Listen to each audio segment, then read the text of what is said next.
Assalamualaikum warahmatullahi wabarakatuh. Perkenalkan, nami abdi Safira Ariani Ramadhani. Di dia abdi rek ngadongeng anu berjudul Gagak Jadi Hidung. Baheula pisan hiji tempat aya orang sanca anu keur ngadon naon cai dina balong. Sirahna nyekel kana tangkal, buntutna nyudut ka sisi balong. Awakna ngagantung ka cai bari digoyang-goyang.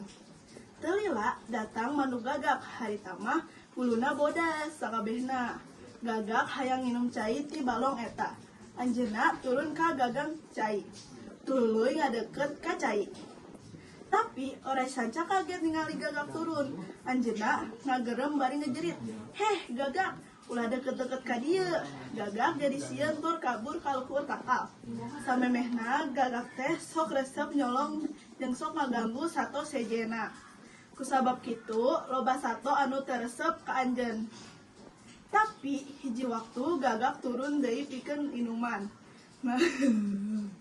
Nalika turun anjeunna kacebur ka cai balong. Awakna kaburuan kaco ku cai balong anu kotor.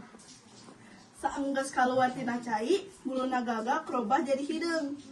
Orai sanca nempo robahan eta bari seuri. Nah, ayeuna mah hideung. Bener kitu kusabab kebiasaan goreng maneh. Teh harita satu-satu sajin henteu kabobodohan ku gagak deui. Gagak hayang pura-pura sejen. Suara gagak oge tetep gagak. Kitu caritana. Kunaon manuk gagak buluna jadi hideung jeung sorana siga kitu. Sekian dongeng dari abdi. Wassalamualaikum warahmatullahi wabarakatuh.